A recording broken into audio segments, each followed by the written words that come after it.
What's good, ladies and gents? Welcome to the MKO Pugilism Boxing channel where we talk all things boxing. Remember to like, subscribe, hit the bell notification and put it on all so you can get notified as soon as we drop any new content on the channel. Without further ado, let's get into this one. So it was a big night also last night for women's boxing. We had Katie Taylor's homecoming fight where she tried to win the 140 pounds formerly known as light welterweight, now known as super lightweight division, against the champion who held all four belts in Chantelle Cameron.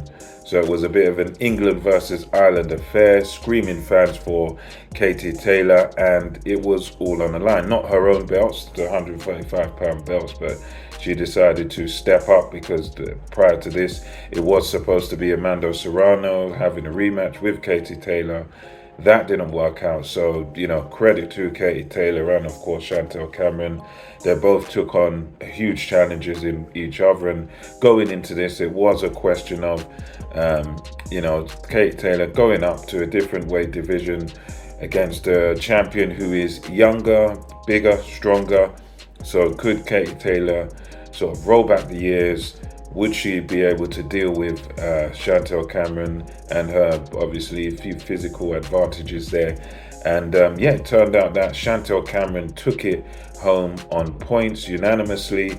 And for me, she was definitely a deserved winner. While Katie Taylor had her moments, she did win rounds.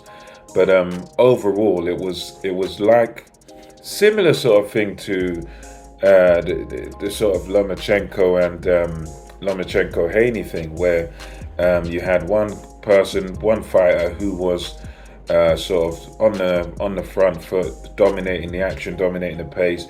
Cameron was dominating the pace of the fight, working very well behind a jab, good left jab.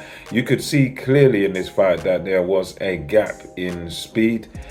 Taylor was a lot more zippy, a lot quicker, but Chantelle Cameron just sort of was willing to put Katie on the back foot, push her back all night long sort of thing, and that made Taylor have to rush a little bit, and as Katie Taylor's on the move back, Chantelle chasing her down with the jab. Cameron also done something that all boxing fans will mention, commentators and stuff, which is working the body. As Teddy Atlas's example, it says you put water in the basement, and then you do that damages the foundations, and then you break it down. And with Cameron, she was doing that all throughout the fight, and you could tell that Katie Taylor was really feeling the effects of those shots to the body. Was some good left and right hooks to the body throughout this fight, and Taylor did fight well in bursts. But for me, it just wasn't quite enough, and I think that's where she lost it. Was that Cameron was bigger girl, stronger girl, and Chantelle Cameron really did impose herself on Katie Taylor throughout this fight. It was like as if whatever Katie Taylor tried to throw or tried to do, Cameron was chasing her down, walking her down, and then getting her in the corners, getting her on the ropes, and just throwing away. And she had a good punch output, and she done, I think, what I was talking about in the preview, which was to sort of nullify Katie Taylor, so that not allow her to get into that groove and get into that rhythm. Because with Katie Taylor, she's a good, fast combination puncher, and those combination she throws are pretty straight, 1-2, 1-2, 1-2, 1-2. They're quite straight punches, and it was going to be a question of whether Chantelle Cameron can sort of shut Katie Taylor down and then get her to a point where she's backed up and she's no longer able to throw those combinations. And a lot of this fight was like that, where it's Cameron, because of her constant pressure, foot pressure. And it was interesting because she didn't really cut off the ring that much in this fight.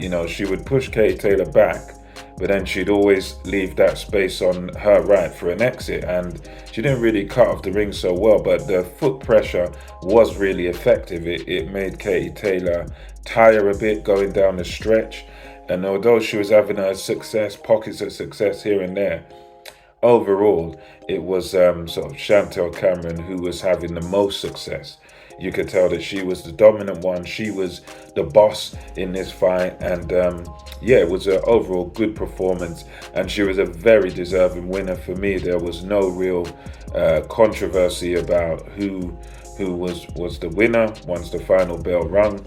There was a bit of talk of will she get a decision over in Ireland, but the good thing was the officials showed themselves not to be biased, regardless of the crowd and most of the people screaming for Katie Taylor. It was good to see that they weren't biased. They made a good decision and they picked the winner correctly in Chantelle Cameron. So, yeah, great victory for Chantelle. She will now move on. There's no shortage of challengers out there with the women's boxing. They do jump up and down the weight division, so she's gonna have no shortage of opponents for her next fight. But yeah, this really does for me solidify Chantelle Cameron, as she was already undisputed at light welter. But to beat someone like Katie Taylor, who's kind of legendary in the boxing, you know, especially for the females, for Ireland and everything. I mean, she's a lady that really set things on fire. She definitely, as far as I know, you know, sort of got me into sort of watching some of the women's boxing, and she's an entertaining fighter. She's definitely, Katie Taylor's a trailblazer, so a big figure in women's boxing. So to get a win over her is a special thing. So good performance by Chantelle Cameron. She holds on to her belts and it's onwards and upwards for her. Yeah. So let me know what you thought about that fight. Chantelle Cameron winning unanimously on points against Katie Taylor. What did you think about that? Was this the result you expected? Let me know your thoughts in the comment section below. Until next time, it's MKO Pugilism over and out. See you next time.